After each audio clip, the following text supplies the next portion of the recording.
Hey, what's going on, my friend? It's Jeff Newport from ChasingStrength.com. And in today's video, we are discussing the number one thing that is more important than strength or muscle for the man over 40. What is it? Well, we're going to get into that, like I said in this video.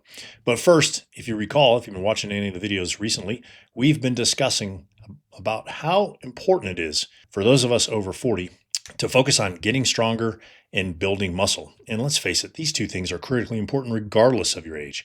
But actually, there's one thing that's actually more important. How many times can I say actually in a sentence? Actually, I don't know. Well, let's actually jump in and discover. Okay. Anyway, what is that thing? Well, again, before we discuss this, right, let me tell you that I personally had to learn this the hard way, and hopefully you will not have to yourself. Okay. Now, when I was younger, this may be shocking, right? But I was a knucklehead. I prided myself on working hard. I was a hard worker because you got to work hard, right? I'm not saying that hard work is right overrated. I'm just saying you have to know when to work hard and when to work smart. And this mindset was so, what's the right word? Indoctrinated, or I was so indoctrinated into this mindset, right? That I focused on working hard regardless of its long-term effects, right? Or in fact, regardless of its short-term effects. In fact, I pushed myself so hard when I was training, when I was younger, in my 20s and my 30s, that I literally broke like multiple times, like things would break. Okay. And that is when I learned that masking the pain in the short term, which is what many of us do, okay, when we get dinged training or working out, wherever you want to call it, all right, is actually a way to create more pain in the long run. And it's in the long run, right, the long game that we should, in my ever so humble opinion, be focused on, right? It's not how big we were and how strong we were back when we were 20s, but how strong and how muscular and how lean and how healthy, right, and how vibrant we are when we're in our 70s, 80s, and 90s, and maybe even 100 if we choose to live that long, okay? So that's why, first and foremost, we need to focus on joint health, even before strength and muscle. I know that sounds confusing, maybe even contradictory to some of the things that you've heard me say on this channel. But that's because if you have joints that produce active pain, right, which then creates inflammation, then your body will shut down the neural drive, the signal from the brain to the muscles surrounding that joint. Okay. And that means you won't be able to use the muscles surrounding that joint at your normal capacity. And the danger is that you end up grinding down, right, that particular joint even more, accelerating the joint destruction process. Hold on a second here. I haven't done that in a long time. Today's video brought to you by the Berkey water filter. All right, hey, Berkey water filter, if you're watching, we exclusively use Berkey, right, for all our water filtering needs. So maybe you want to sponsor this video. I don't know. Water by Berkey. Anyway, let's get back to it. Worst case scenario, we're talking about accelerating the joint destruction process from having unhealthy joints, right? Joints that don't work because they got decreased neural drive, right? Essentially, the body shuts down the functioning of the muscle groups surrounding those joints. So worst case scenario is you end up tearing muscles attached across that joint, all right? Like a rotator cuff tear, which in case you don't know, can take up to 18 months, right, to recover from surgery. So they go in, they repair that rotator cuff, say goodbye the next year and a half, putting your arm over her head, okay?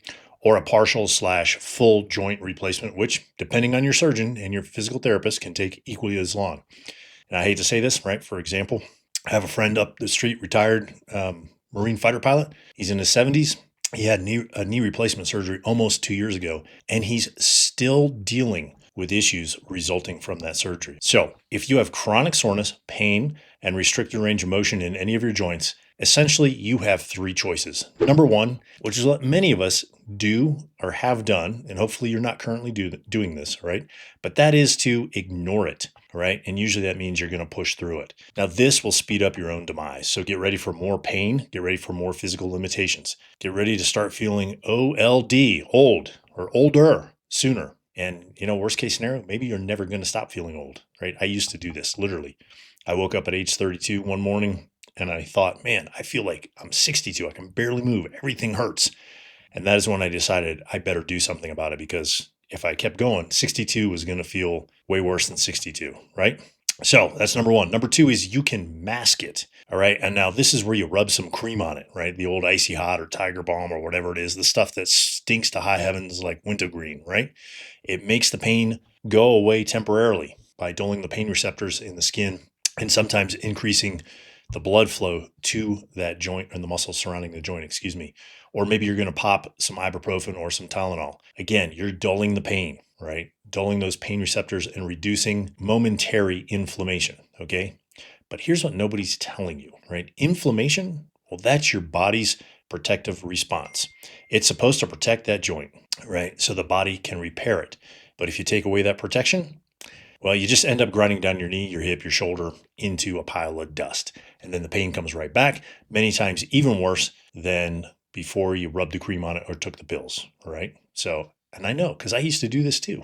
I used to rub icy out on my knees and then go put 225 on the bar and do the old pop the clutch thing, right? When I was squatting, that's where you walk underneath the bar and you just essentially drop into the bottom of a squat, hoping that the stretch reflex will kick on and you can, shove your way out of the hole. All right. So you're overriding that pain mechanism. Okay. Now here is number 3, and this is the smartest thing you can do. Right. This is what I did, and it may take some time, but it's well worth it to be able to move in your 50s, 60s, 70s, and beyond. All right. I'm not in my 60s. I am in my 50s. I move better than I did in my 30s and 20s. Okay. And this is where you address the issue. Okay. You face it head on. You face that joint pain, that joint discomfort head on. You go see your doc. You get a diagnosis. You do some restoration work, and you focus on the health aspect, right? So you can walk. Walk. You can walk if you want to, or you can waltz if you like ballroom dancing or whatever, right? Or even run into your 60s, 70s, 80s, and beyond if you choose to do that. Now, you might be wondering, well, Jeff, what kind of restoration work do you recommend? What does that look like? Well, there are 3 broad categories of restoration work. Number 1 is flexibility. And this is, you guessed it, good old fashioned stretching. Now, here's the problem with stretching for restoration work, okay? Is for many people, it just doesn't work, okay? And that's because your body is tightening up the muscles around that particular joint to protect itself, right? To protect the joint and keep you, your conscious self, from moving into ranges of motion that would further aggravate that joint, okay? So think of the tight muscles around that joint as a splint that your body has built, all right? Now, this is why you either A, get nowhere when you stretch, or B, get a little looser during your stretch session, right? Only to tighten right back up the next day, feeling like you've done nothing. This was me. I mean, I had a stretch cage in my studio. Excuse me, that ding. I don't know if you can hear that ding that's going off. My wife is texting me incessantly while I'm shooting this video. All right, and I'm not going to stop. Okay, just not going to stop. I'm going to keep going on this video. Right, no editing. Right, all in one take. Hopefully. All right. So anyway, I had this thing called a stretch cage in my studio in North Carolina when I used to have my personal training studio. And I was in there multiple times a day, stretching in 3 dimensions, right? Frontal plane, sagittal plane, rotational plane, hip flexor stretching, hip rotator stretching, lat stretching, all the tight spots. And you know what? Never helped me. Never helped me. And in fact, I ended up getting worse. Okay. That was from 2003 to 2005. 2005, I tore the labrum in both hips. All right. There's some more backstory behind that, but the stretching didn't help me.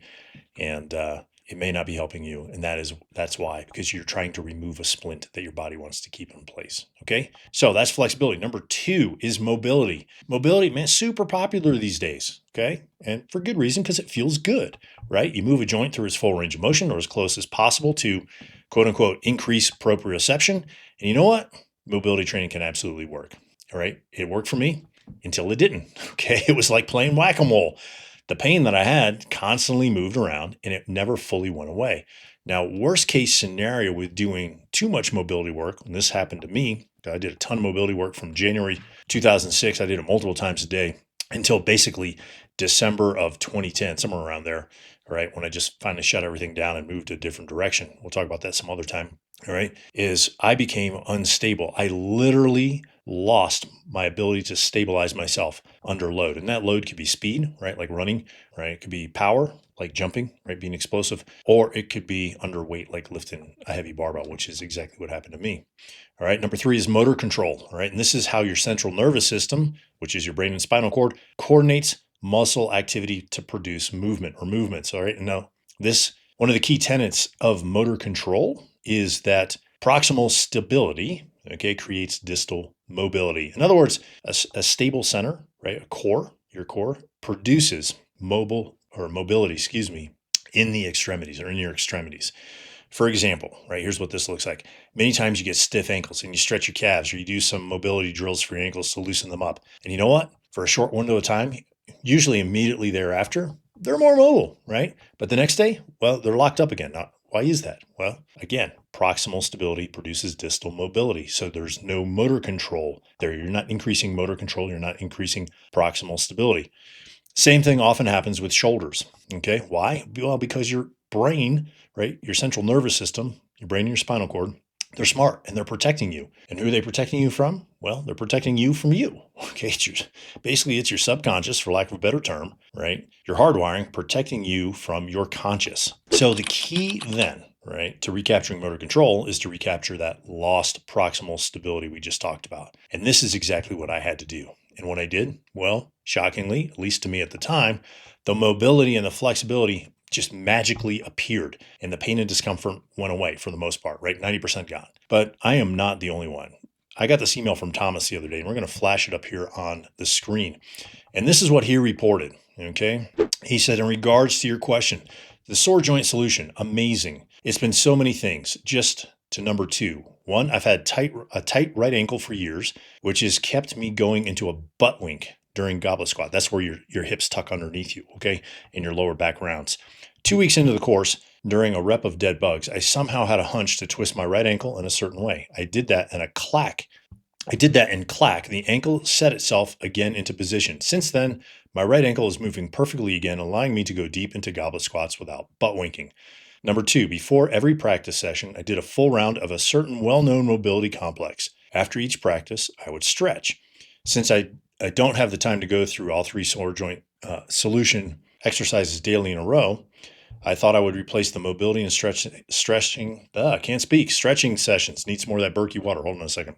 With the supine and sideline positions, respectively, the prone position I do after work. A couple of days ago, I was short on time and I went back to the mobility complex and stretching. My first thought, what the? Unbelievable. Better range of motion, improvement in 2-3 weeks than in almost 1 year of doing mobility and stretching work. Okay, so that just proves the point about stretching mobility being slave, for lack of a better term, or servant maybe, to the proximal stability. So as you can see, Thomas, number 1, fixed his right ankle and is moving perfectly again after being tight for years. All right. Number 2, it was a result. And as a result, he eliminated butt wink. Again, that's where your hips tuck under you in the goblet squat, or any squat, as a matter of fact. And number 3, he has better range of motion in just 2 or 3 short weeks than he had in a year's worth of mobility work and stretching. To quote him, it was unbelievable, right? I know that sensation. I've experienced it myself. So if you would like to have the similar sensation, right, if you're struggling with flexibility work and mobility work actually helping you get rid of any sort of joint issues, right, and you want to see similar results to Thomas in a similar accelerated time frame, then I recommend you use what he and I both use, which is the sore joint solution. I'll leave a link to the sore joint solution in this video description. Okay, so just go below the video. There'll be a link in the description below. So just remember, at the end of the day, the proof of the pudding is in the eating. So whatever you do, right, it should A, decrease your pain, both short and long term, pre and post workout, the day after, for example, and B, it should increase either your range of motion or your strength or both. So at the end of the day, whatever you choose to do for your joint health is up to you. But look, just do something, because it's not going to get better on its own, And the longer you ignore it, the worse it's going to get, and the more fallout you're going to have to deal with as a result sometime in the future. Okay? Hopefully you found this video helpful. If you did, click the like button, smash the subscribe button, share it with a friend who you know might be dealing with some joint issues and hasn't been able to resolve them as of yet. All right? Until next time, my friend, stay strong.